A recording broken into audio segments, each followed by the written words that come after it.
大人是假的。我是假的？不，大人，琥珀是假的，只是瞧着像。谁送的？内裤，他给咱们8大处各送了一副。大人，咱平时有公务的时候呀，那是绝对不玩。只是近来确实无事，请大人恕罪。外边那些鱼呢？谁送的？什么鱼啊？云梦鱼，就800里加急那个。这小人倒是不太清楚。这是谁管事？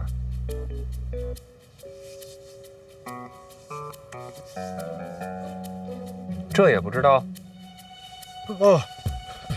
怀大人，几位主管都请了假，一个都没来。也是近来无事。怎会无事？一处每日案卷文书，该审阅归档的可都不少。谁来操办？处理的主簿，这些杂事都交由他办理。这人在哪儿？就在侧院，小子这就去叫。不用，我自己去找他。你们呀，接着玩，玩得开心一点。哦，对了，玩差不多了，趁早把外头那些鱼给放了。放久了，鱼就不新鲜了。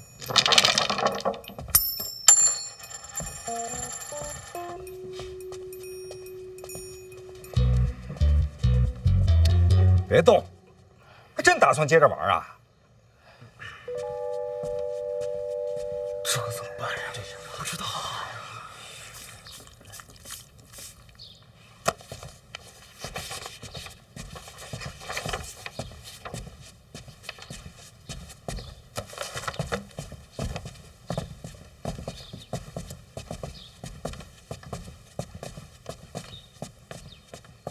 有人吗？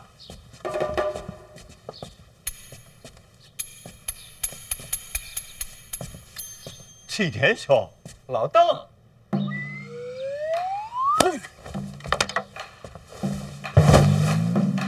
监察院主簿邓子越见过大人。你认识？嘿嘿，就是。邓子越，正是属下，你认识我？从未见过。那怎么就跪了？回大人话，如今监察院谁人不知王启年王大人常伴您左右。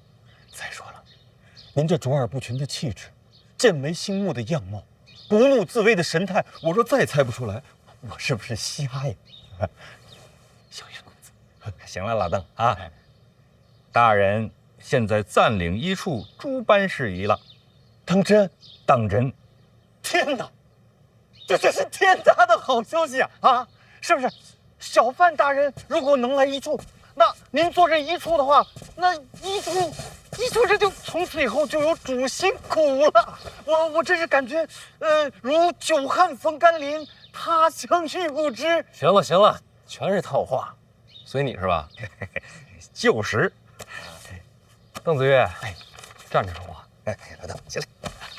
谢过小范大人跟其他大人呢不一样啊。我问你啊，外面那些云梦鱼是谁送的？啊？别告诉我你也不知道。说。回大人，是检书司和兵部联名送的。一筐鱼还能牵扯到兵部？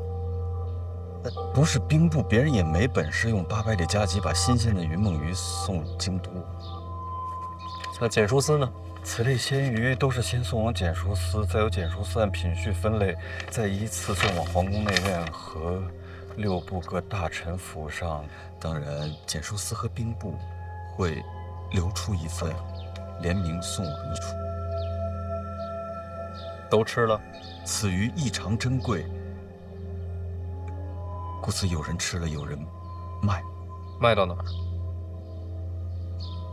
检书司。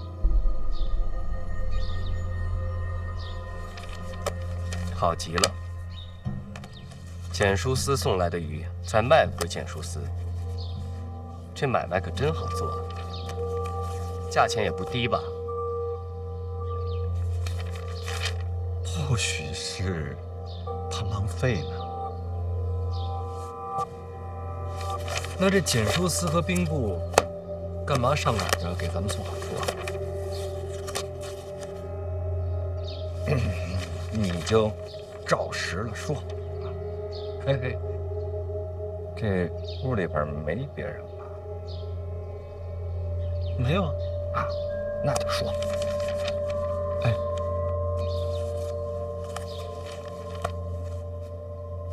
回大人话，其实不光是简书司，其他6部都有礼相送。人缘这么好？您看，一处嘛，咱们一处本来职责就是监察京都百官，自然谁也不愿得罪一处。有了好处，当然也就不会忘了一处。这种好处你们也敢收？不是，他监察的收被监察的好处，何其荒唐！这位公子，息怒，息怒。要说他们，那不收也不行啊，所以这荒唐也算是合情理吧。怎么叫不收也不行？您看，做官嘛，大家都住在京都这片儿，3位大人也都应该清楚，京都百官之间关系本就错综复杂，有如蛛网密布。大的都不用说了，哪怕是衣食住行、吃穿用度这样的小事情，你也绕不开这关系啊。如果不收这礼的话，那就算不肯同流，往后恐怕办任何事情都是举步维艰的。邓主簿这为官的道理，倒是想得很清楚。一处案卷繁多，这些最近都是你在负责。一直都是。行，一处这边，你多费心。啊，范大人，我只是个主簿，上面还有好多主管呢。已经没了。哎，从今日起，王启年、邓子越协助本提司处理一处大小诸事。大人，那剩余的几位主管，今日不在的，杀气腾腾。他站在这儿什么意思呀？就是和我生死与共的意思。这样的狠人，什么事儿做不出来呀？你们懂吗？我们都懂。我再重复一遍啊，从今日起，一处之前主办全部作废。王启年、邓子越就是我的左膀右臂。在座诸位，我话讲完，谁赞同，谁反对？王主管，邓主管，这客气了啊！那个以后大家互相咱们多帮衬啊！大方点儿，大家叫你呢。多帮衬，多帮衬。邓某以后一定尽力尽心办差。我再多问一句啊，各位可还记得当初入监察院所发之誓？第一句是什么？一切为了信我。说着说着就变成了一切为了生活。当初发的誓都忘了。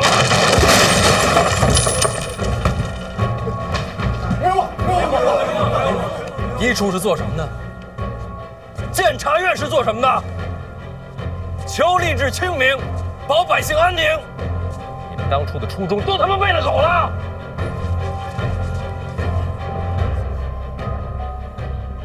我不管你们以前怎么过的，从今天起，不许再这么过。所有的礼不许收。我知道你想说什么，不收礼在京都会很难，是吧？人活着哪有不难的？你们出去上街上看看，看看那些百姓，他们都没说难，你们有脸吗？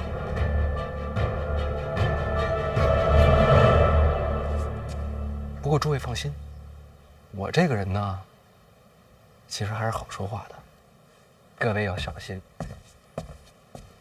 做了错事儿千万别落在小严的手里，那才是真的惨。我管不着你们一处啊。都是检察院，一切为了庆功。行了，话我也说完了，该办差了。邓子岳，大人，属下应该办什么差呀？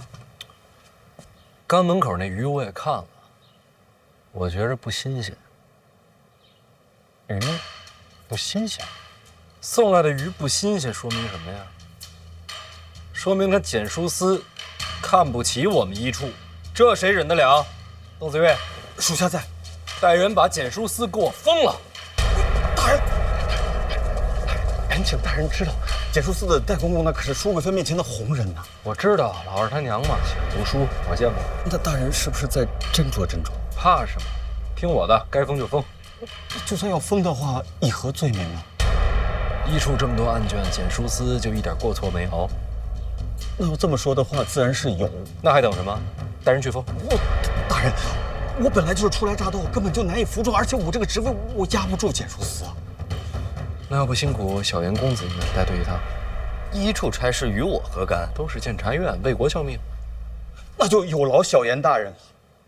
我带队去封检书司，那你干嘛去啊？请人啊，戏台都搭好了，总得有个看戏的吧？请谁啊？大罗金仙。范闲来了。慢点，慢点，别摔着。哟，快剑也回来了。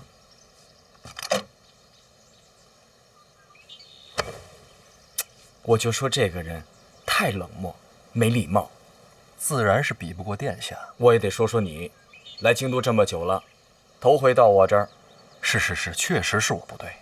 这不，亲自登门，赔礼道歉。这是什么呀？云梦鱼听说过吗？云梦鱼，那可是透骨仙。咱们先喝上2杯，我让人呐蒸上这云梦鱼呢。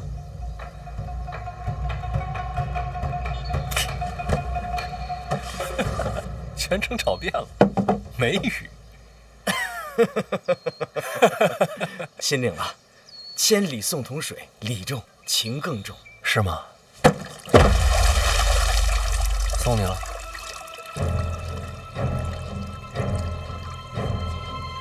彼岸，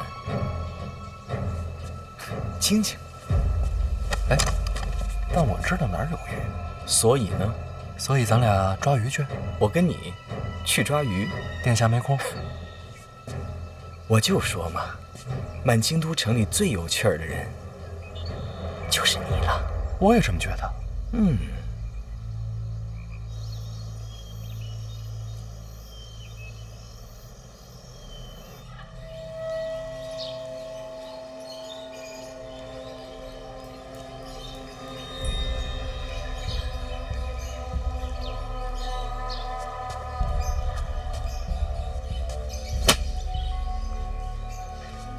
我早就说过，京城里别的衙门可以不管，监察院必须侍奉好喽。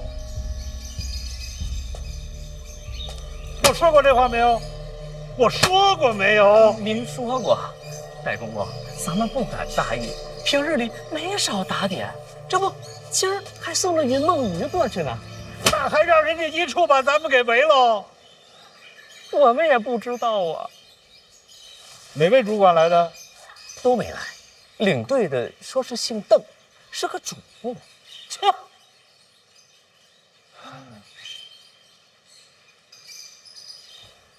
起来吧。哎，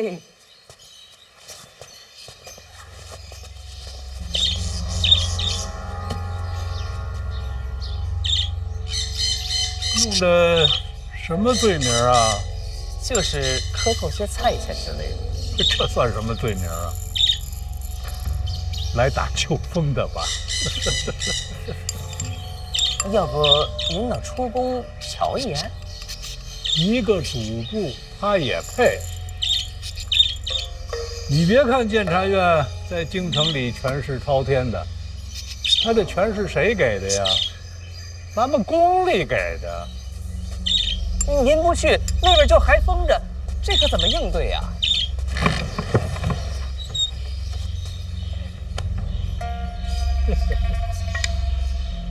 爱封多久封多久。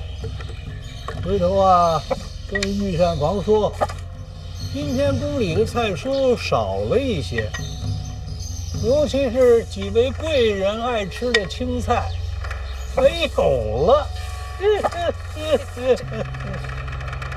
这怎么成啊？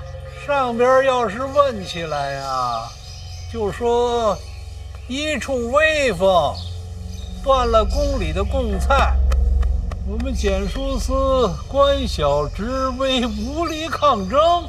那地下那边也减菜粮了？你来宫里多少年了？这种话你也分得出口？属下知罪。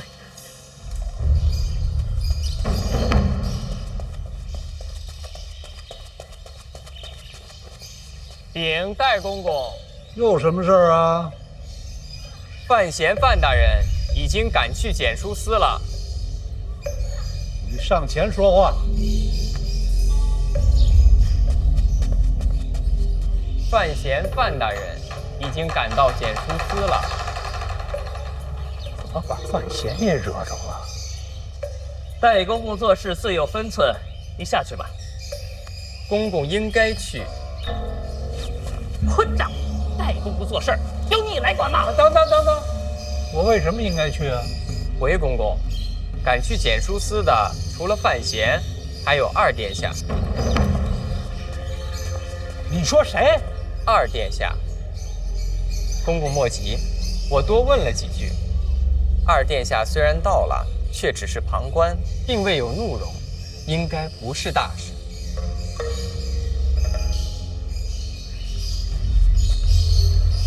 那就好。咱们检书司依靠的本就是淑妃娘娘，既然二殿下也到了，公公还是露一面的好，绝不能让殿下觉得怠慢。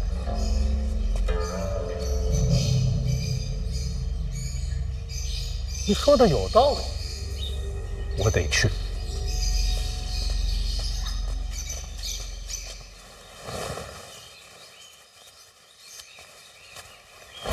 你叫什么来着？回公公，小的红烛，刚入宫的。在宫里有几年了。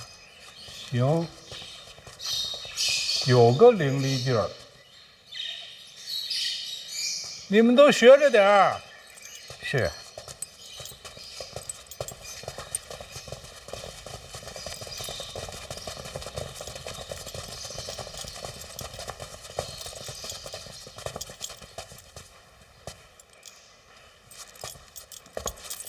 你跟我一起去。回公公，小人就不去了。大胆！自然是寻淑妃娘娘求情。你留下。公公放心，你们都别跟着我。是。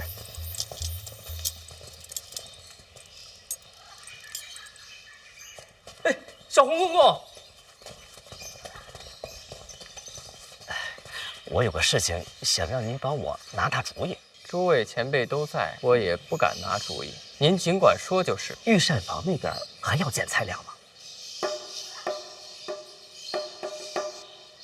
戴公公人已经赶过去了，或许就有转机。这时候，咱们这些下面做事的，少一份麻烦，便多一条活路。小红公公说的是，都别乱来，咱就一个字儿，等。对，吃饭。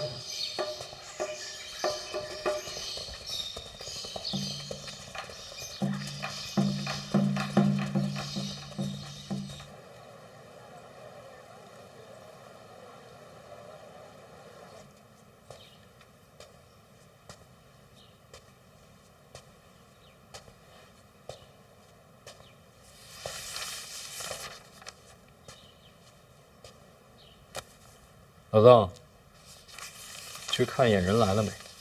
是。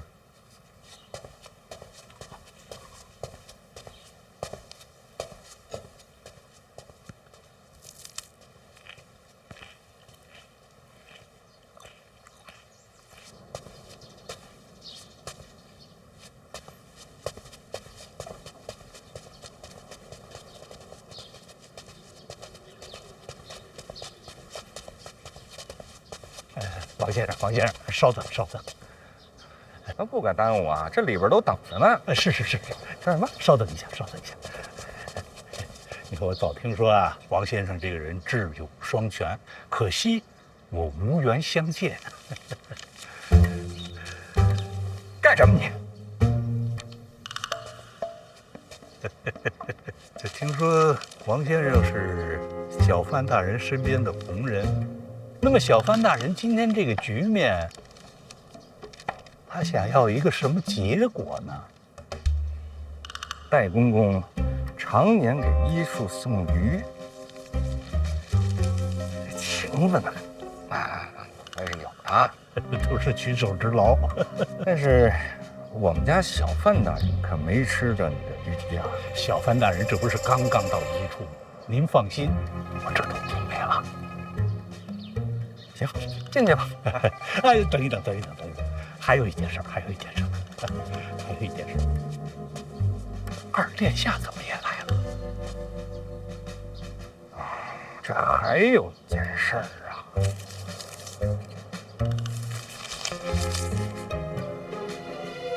二殿下在，这事儿也就好办了，对吧？毕竟咱们都是在京都为官嘛，做什么事情还是得守规矩的。明白。走，小范大人吩咐我出来看看，人来了没有？哎，来了。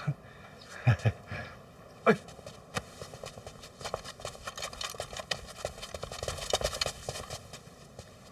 见着有份儿啊！大家赚钱，大家花。啊，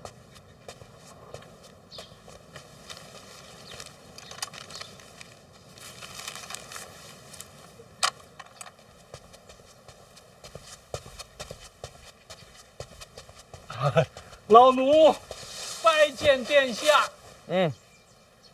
起来吧。谢殿下。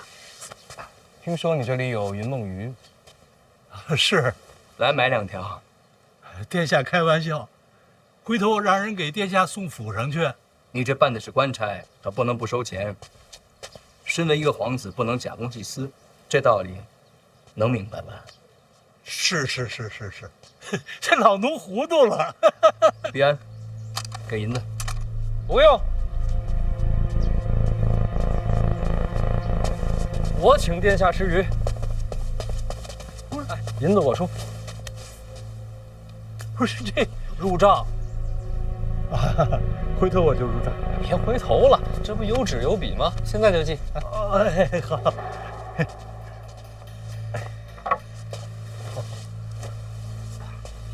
你别记这本上，记这本。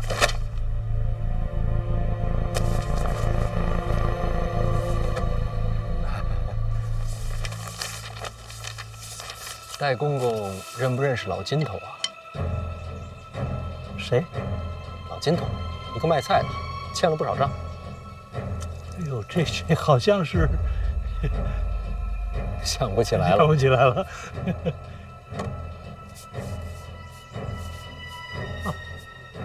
这老金头如果跟大人有关系，他所欠的账我可以一笔勾销。不用，已经没事了。哦，那就好，那就好。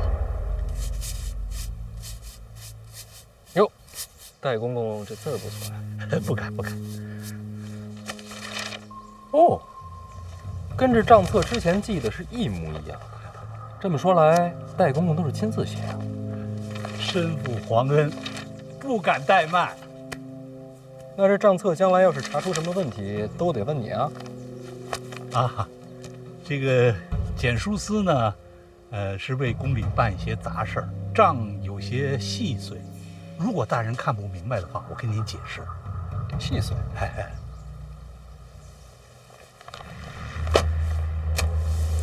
不是细碎，是大局。简书司就是买点菜，哪有什么大局啊？戴公公，国家兴亡，你们这些太监是不是有责？是吧？咱们庆国刚跟北齐大战一场，也是边军威武，大获全胜。简书司该不该表示？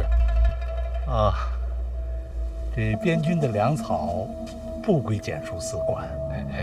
大去，往大了想，什么意思呢？简书司是不是秦国的一部分？是，那大战获胜是不是与有荣焉？有。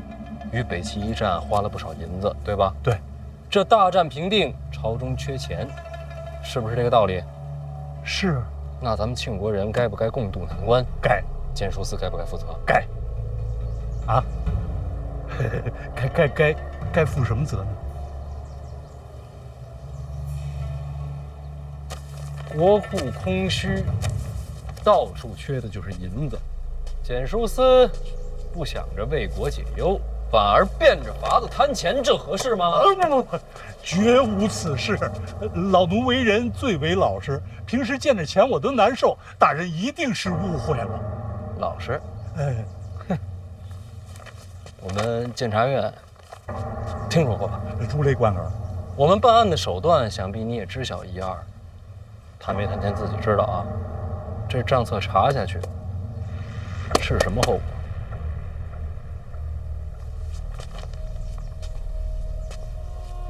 都缺钱啊，戴公公。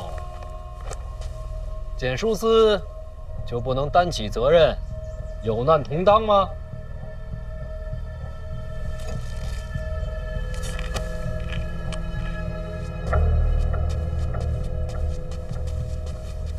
范大人，可不可以到后边说话？没事，都自己人。自己人。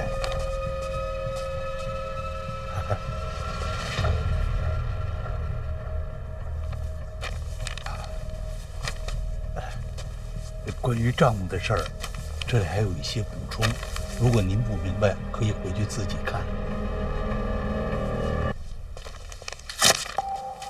喂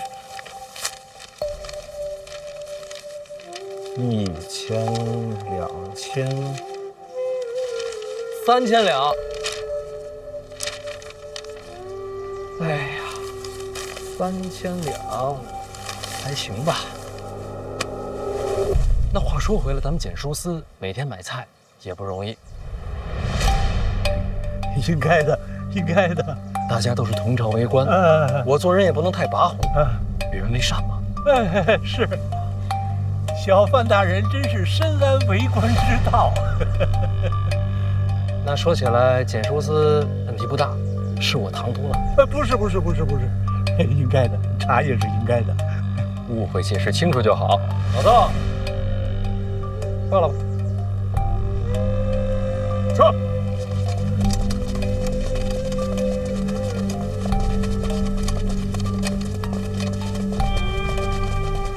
没热闹看了啊，咱各回各家吧。殿下那鱼你可别忘了啊！我一定给殿下送到府上去。殿下，要不要找人送你回府啊？不用，回头去。好嘞，一定得去啊！等你消息。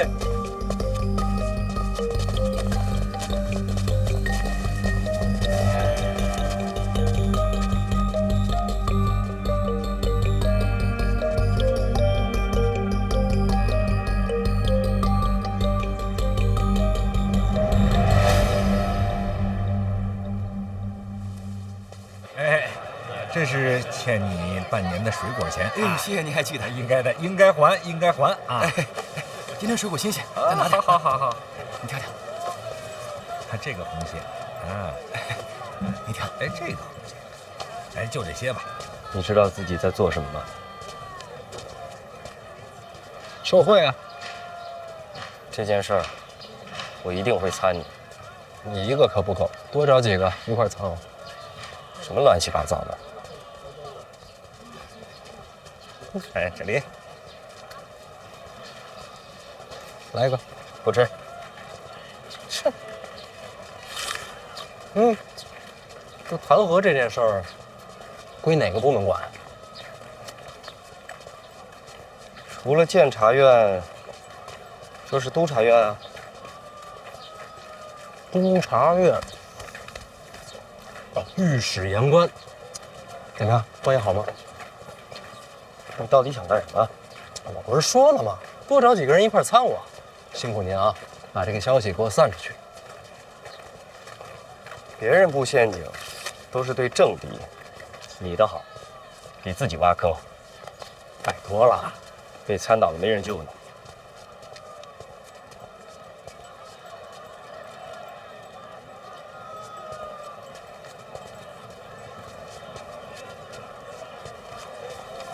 把这个，还有那账册、存档、记录，都交给全省。是。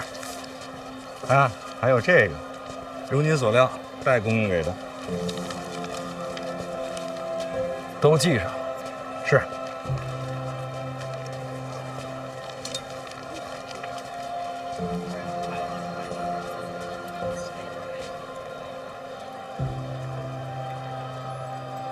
那个戴公公根本就不记得老金头，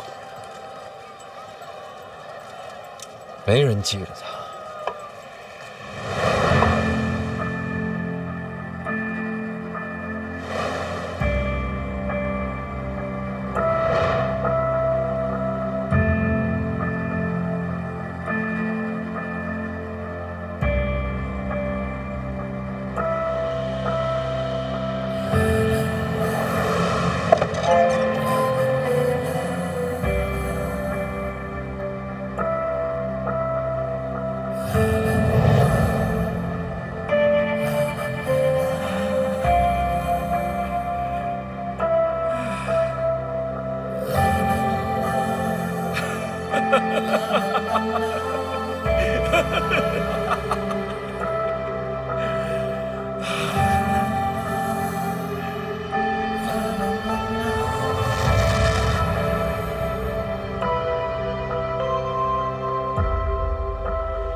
殿下，范闲这是当众受贿一次，确实，他这也不是自个儿把把柄送您手里。殿下若是借此机会发力弹劾，说不定就把他赶下去了。就当什么都没有发生，不参一本。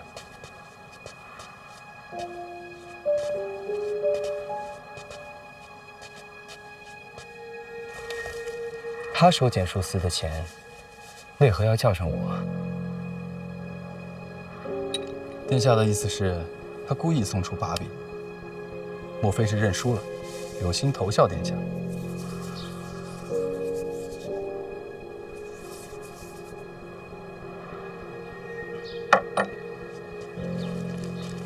换成其他人这么做是没错，可范闲嘛，我还真不明白，他到底想要干什么呀？猜不透，才有趣儿。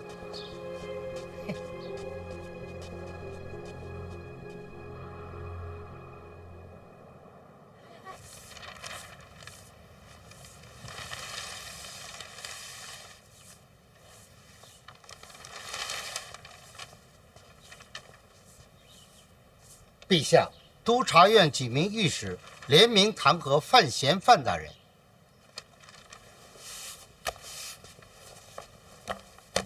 什么罪？弹劾范大人营私舞弊、私收贿赂、骄横枉法。把这个交给工部。等等，把这折子交给范闲。还要小范大人回话吗？不用。让他看看，遵旨。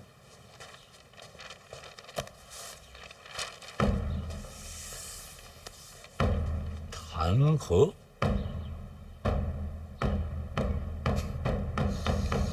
监察院提司范闲，当众收取3000两贿赂，是法度于不顾。于大庭广众之下收取银票，胆大妄为，无视庆国法度，实为庆国之害。我等与其势不两立，是为国除奸。嚣张跋扈，目中无人。我可真是个王八蛋。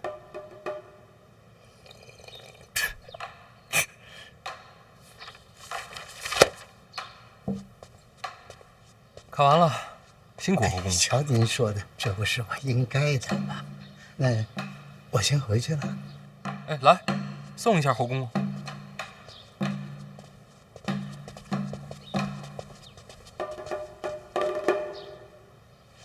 范小爷，恕老奴多嘴，再问一句啊，此事小范大人准备如何应对啊？陛下让问的？没有，我就是好奇。按常理说，应该如何应对啊？言官御史都弹劾了，这事说起来可不是小事儿啊。无论如何，小范大人您得上折自辩啊。之后呢，就等陛下圣裁了。那我要是不回应呢？这不符合规矩啊！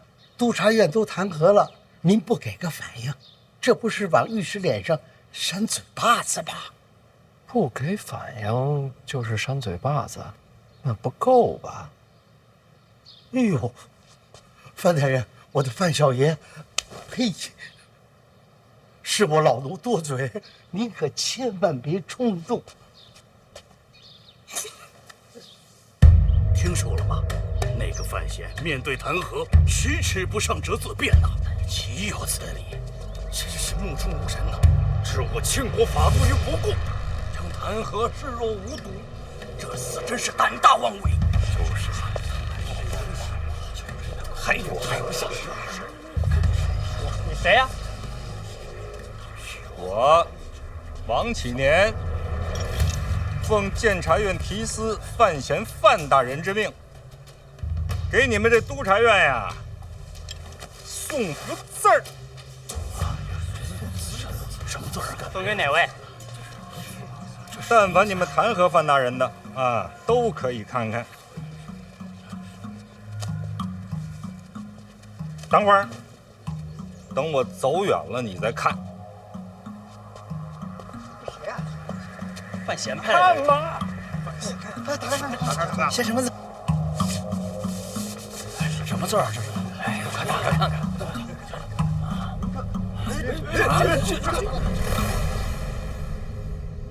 督察院御史参范闲，正是。弹劾的就是简书司代公公那3000两银票的事。谁牵的头？好像是自发的。这范闲当众收了银票，御史那边收到消息也合理。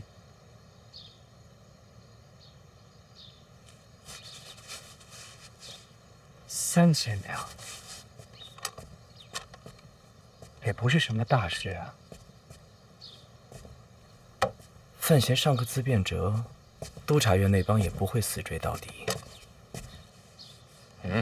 范闲没自辩，他派王启年去了督察院，给参他的御史送了幅字。写的什么？淫淫狂吠，这不是骂咱们吗？这么说，简直太过分了！简直来把我们判了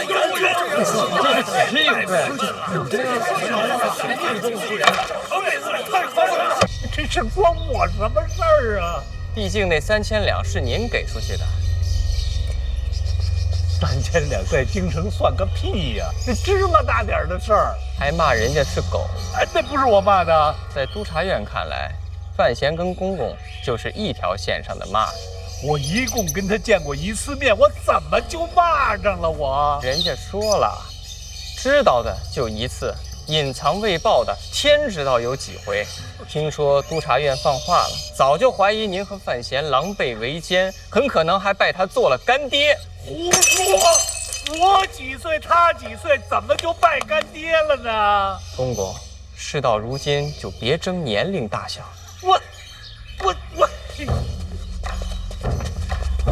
我跟你说，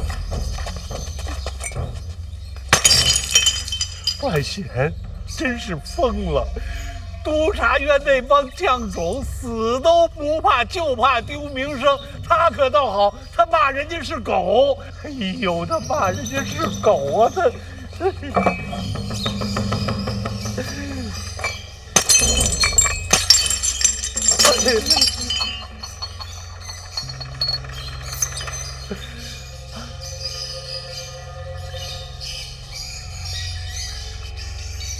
小红公公，我现在应该怎么办呢？公公，事情到了这步，已经跟您没关系了。什么就跟我没关系呀？他们参的人是我。哎，这叫什么事儿啊？哎呦！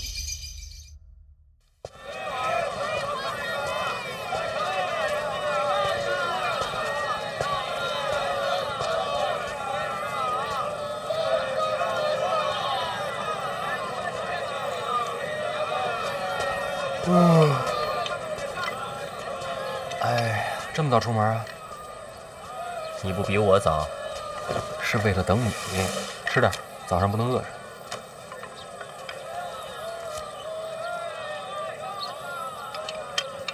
简书司的事儿现在越闹越大，你到底想要什么？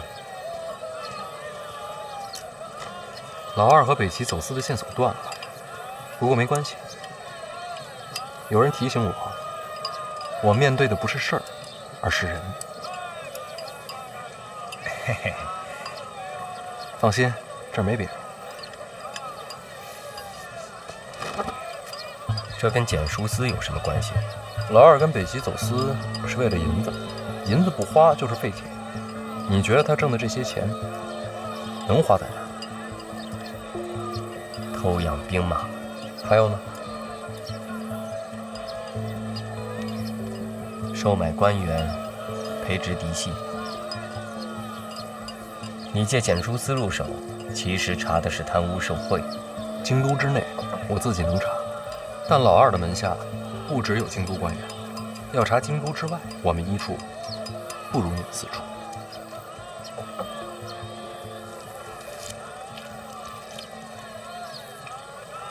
可以，京都之外，我来查。这就答应帮我了？不是为了你，知道，为了庆国。啊，手下有没有合用的人，借来用用。你掌管四处，还用借人？四处主办是家父，并不是我。有什么区别？我不想监察院也来子承父业那一套，为国效忠，岂能公私不分？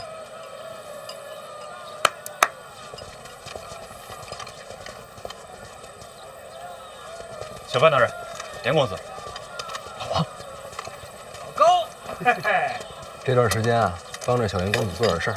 是，请小严公子吩咐。高达，我记得你隶属虎卫。是，但从今日起，我们这一批人就在小范大人麾下行走了。虎卫隶属禁军，只遵皇命。是啊。正要用人的时候，就把高达送来了。有时候我也不知道咱们这陛下究竟在想什么。天危难测，谁说不是呢？来，你这就走了？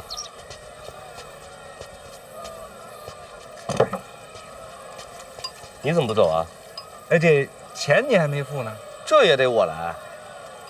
小严大人来之前啊，小范大人说了啊，这包子铺啊改包场了。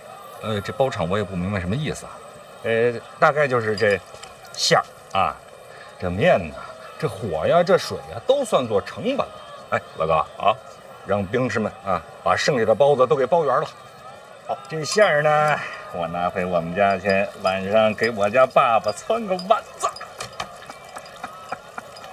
哎呀，这个馅儿香啊！哎呀，这肉好啊！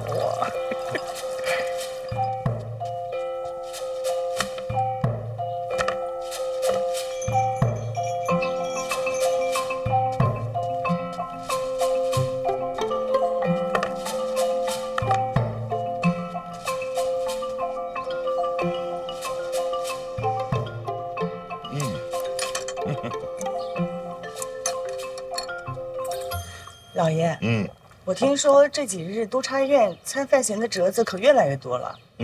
有这回事儿。都这会儿了，你还不知道急呀？听说督察院的御史如今都天天骂娘了。何止骂娘，连祖宗都带上了。御史不都是读书人吗？读书人也是人，逼急了也跳墙。您这话可有点损。那现在怎么办啊？要不然送点礼？哎呀，没用。督察院御史最要的就是脸面。先不说那幅盈盈狂飞的字，这几日无数弹劾，范闲一道自辩者都没上过，该吃吃，该喝喝，完全不把督察院当人看。哎呀，这蹬鼻子上脸的屈辱，督察院怎么能忍？读书人都这么小心眼儿啊？老爷不在，你也是好好的招惹他们干什么呀？要不然我进宫一趟，皇后那边探探口风，让你找个机会给督察院道个歉。不对，你不是柳姨娘，柳姨娘才不操心我这破事儿。您呐，确实受宠若惊。死折腾。死蛇没事儿。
情况如何？前后看了，北越发现北齐联军调动了。看来身边就剩这些手下了。准备动手，除了犯死者，一个活口都别留。记住啊，咱们是北齐锦衣卫，与庆国无关。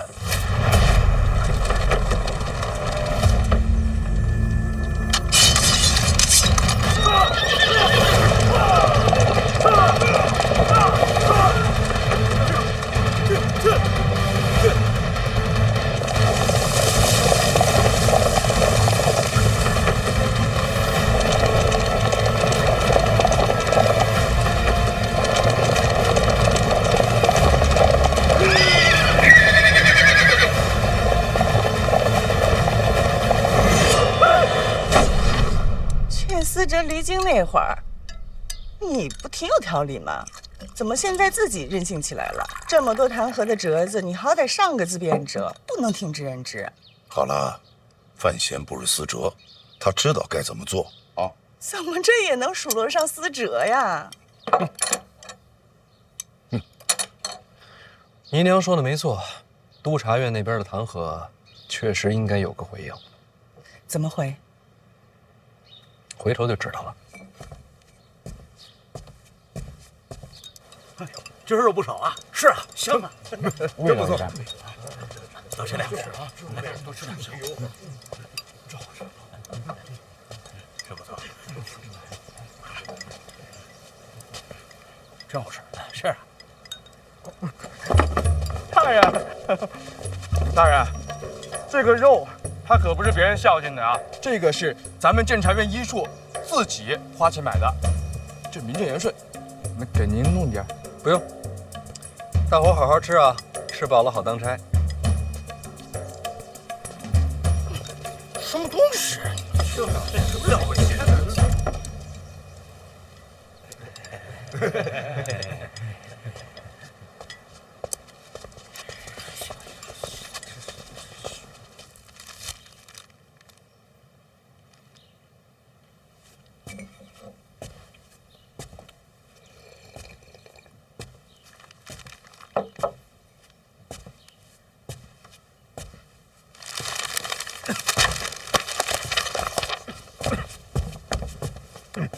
不用跪，膝盖硬点。是。几天没来，医处还好吗？托提司大人洪福，一切正常，都是井然有序。大伙儿私下怎么说我啊？自然是对大人敬仰有加呀。真的？真的。我猜猜。刚来医处的第一天，说的冠冕堂皇，结果当天就收了戴公公3000两，说一套做一套，要钱不要脸，是这么说的吧？绝无此事啊！你就吃这个，让大人见笑了。医处今天不是炖肉吗？我就对付一口，手头有许多没做完的事情嘛。听说医处炖肉的钱是从官账上出的，自然。大人训诫之后，谁还敢下手礼呀？那这肉钱是哪儿来的？哎，不是大人说的从账上出的吗？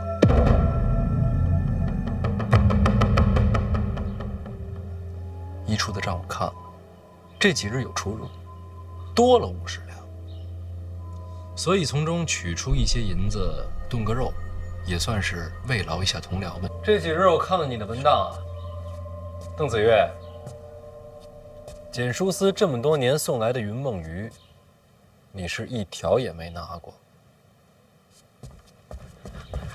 大人，属下是不爱吃鱼呀。哦，既不爱吃鱼，也不爱吃肉，是吗？医处今日炖肉，可以说是用的你的钱。你自己在这儿啃这个，怎么着？嫌这钱脏？属下不敢。有什么不敢的？你也不是1次2次了。简书司这么多年送来的可不只是鱼肉，山珍海味，天天翻新，处理从僚人人有份儿，只有你不要。除此之外，京都各部送来的各种名贵礼物，什么玛瑙、麻将、白玉头子，你是一概不收。邓子越，你很廉洁吗？啊，你了不起呀！但是我就不明白了，既然你这么廉洁，你怎么不上报呢？属下知罪。你别着急跪啊！我是在问你的罪吗？我问你为什么不上报？大人，官场嘛，就是为人，真的没有必要得罪人，是吧？是吗？这是现在的你，曾经的邓子越可不是这样。当年的邓子越慷慨激昂，院里边有谁欺上瞒下、谋取私利，都被你指着鼻子骂过，甚至包括你的直属上司。惭愧了，属下当时愚钝嘛。从什么时候开始不骂了，改成跪了？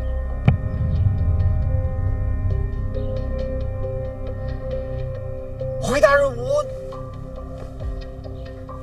当时不谙世事，行事张狂，属下现在懂事了。你懂什么了？属下懂得，做官不可特立独行，该当与光同尘的。与光同尘呐，那鱼你就应该拿呀！与光同尘，啊，衣服都穿不起了是吗？邓子越，定州寒门出身，曾在边军养马。当年边军有都尉假造账册，贱买马料为名，骗取官银。是你，在重重包围中杀出条血路，将罪证送到监察院。院长念你孤勇刚直，特许入院。我说的没错吧？没想到大人连这都查了。你家境贫寒，年少时也曾立誓，才可以缺，志不能穷。当年在定州，一身鲜血杀进监察院大门，要求伸张国法的样子，还记得吗？回大人话，记得啊，记得。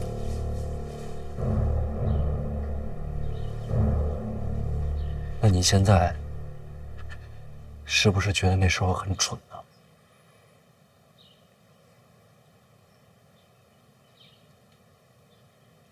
之前多不公，一血因雷霆，蠢就蠢了马大人。好一个蠢就蠢了。邓子宇，是什么把你变成现在这样？腰也弯了，膝盖也软了。不知当年的你看到现在的邓子月，会不会大哭一场啊？大人，做官嘛，人情世故嘛，大人，是吧？我知道，曾经你有机会可以升任副主办，结果就因为仗义直言，一降再降，最后被贬成了一个毫不起眼的小主播。这么多年，所以你服软了？不，早都服了。那你软就软的彻底一点啊，邓子月！不是与公同城吗？都已经这样，50两银子有什么可值得上报的？送到门口的礼物有什么不能拿的？既然这样，还守那点规矩干什么？你是想给自己留点脸面，还是想别人夸你有气节？我问你话呢！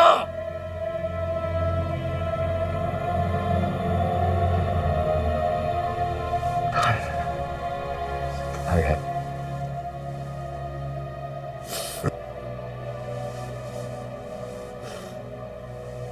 你看我这个样子，早就没气节了。我邓子月只求一个独善其身嘛。啊，独善其身就好了嘛。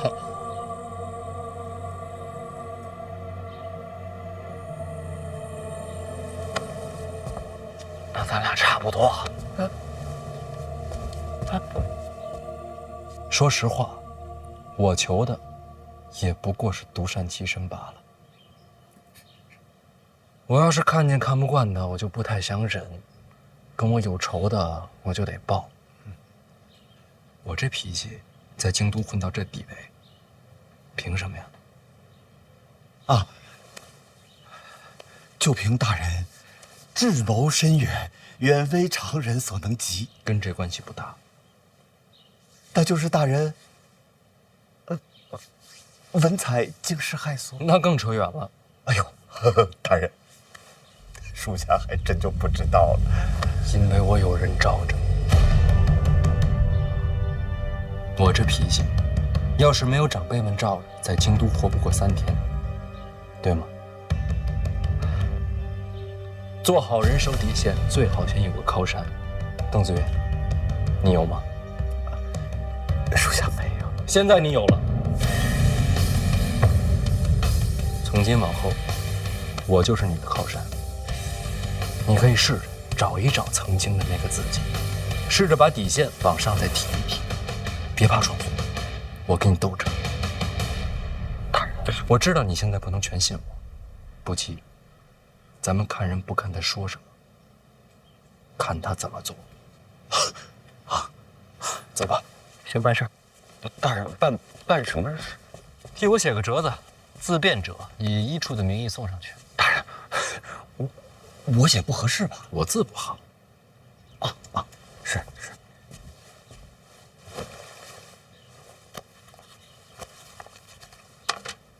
不用研墨，直接写。啊，大人，这一点残墨只够写几个字的呀？够了。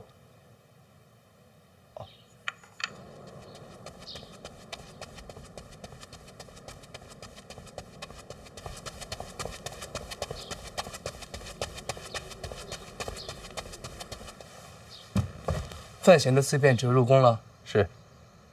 看来是撑不住了。其实已经晚了。此刻督察院那帮御史群情激愤，这自辩者写的妙笔生花也不一定能够收场。没有妙笔生花，一共才8个字。哪8个字？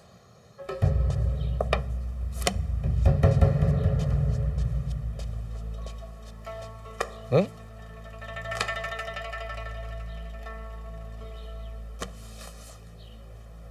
范闲自辩者，奸臣当道，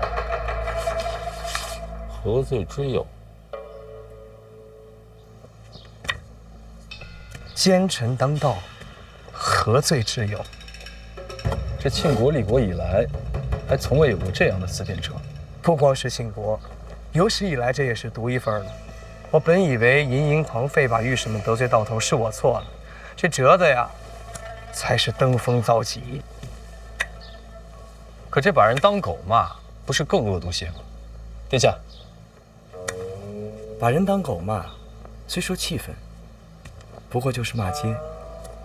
可御史求名，奸臣当道这4个字儿，是在毁督察院的根基呀。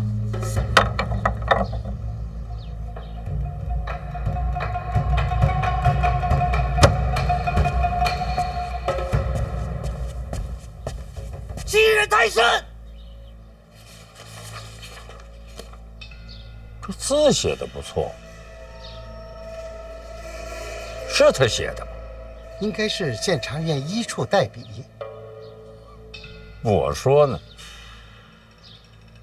诗仙啊，丢人呐！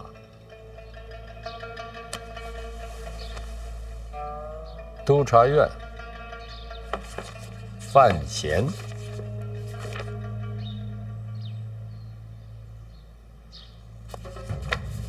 互不相让，那就殿前对质吧。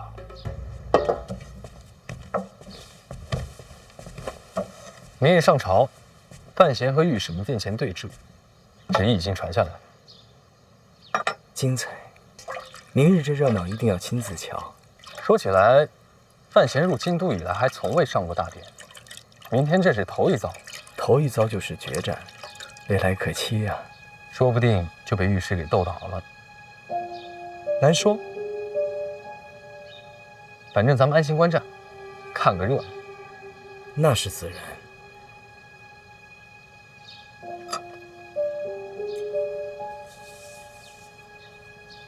毕安，在。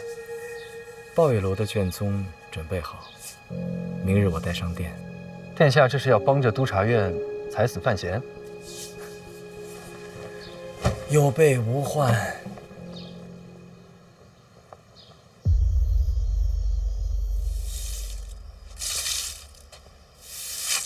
这嫂子时间不短了。他是在平复心情。明天范闲好歹第1天上朝，真要闹得不可开交，老爷您照看着点儿。我管的是户部，他与督察院的纠葛，我不好介入。管他什么部呢？你们都姓范，督察院那么多人，范闲就一个，这怎么斗呀？你不明白，明天上殿我不好开口，不然的话，反而对他不利。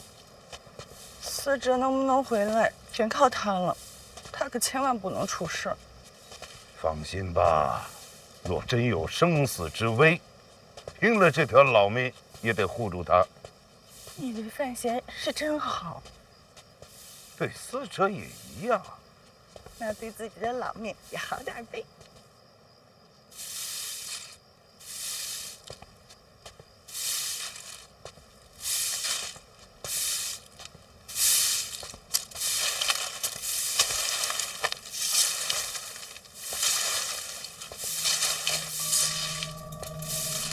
我要是一直看不见你，你就一直站在上面。怎么不让下人动手？自己有手有脚，不麻烦别人。院长让我转告，你让严冰云查的结果已经到了院长手上，请小范大人明日安心上殿。替我谢谢小燕。小范大人，请问武主武大人回京了吗？这也是院长让你问的。我自己想问。我不知道。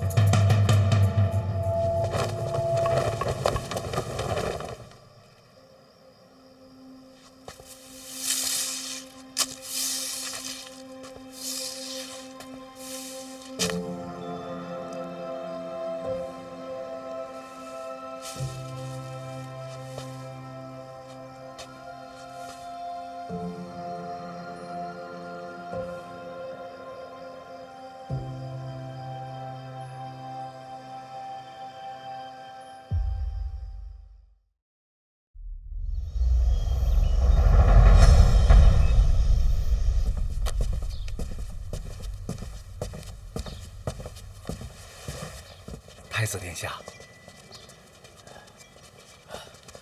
太子殿下，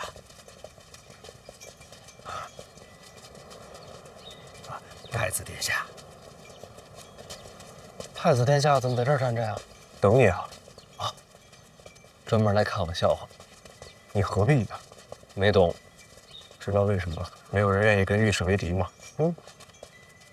这些文人言客，你跟他们比，赢了没好处，输了万劫不复。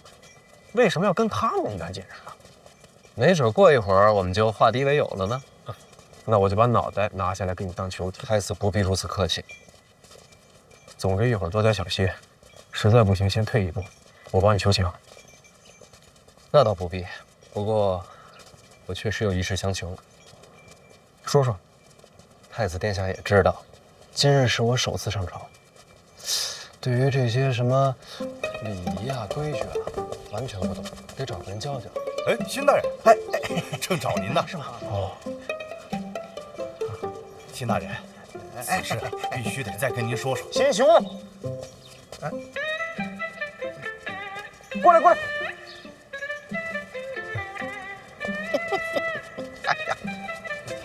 太子殿下，范大人，哎呀，你说我刚才怎么回事啊？怎么就没瞧见二位呢？你陪范闲入殿。礼仪上有什么不懂的，多指点。啊，求之不得，求之不得。那好自为之。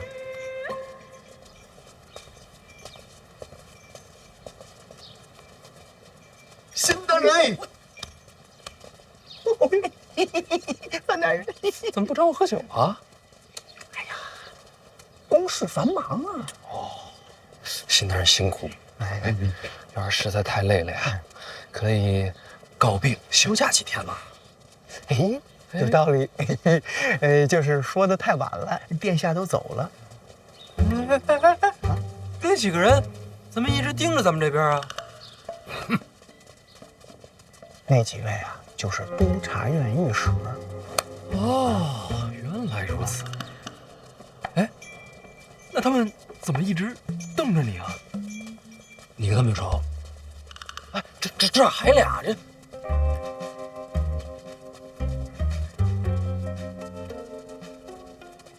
范大人，问您说实话，现如今谁跟您站一块儿，谁跟他们那几位有仇，谁跟他们不共戴天？辛大人放心，一会儿到了殿上啊，您安心看戏就行，千万别细数说。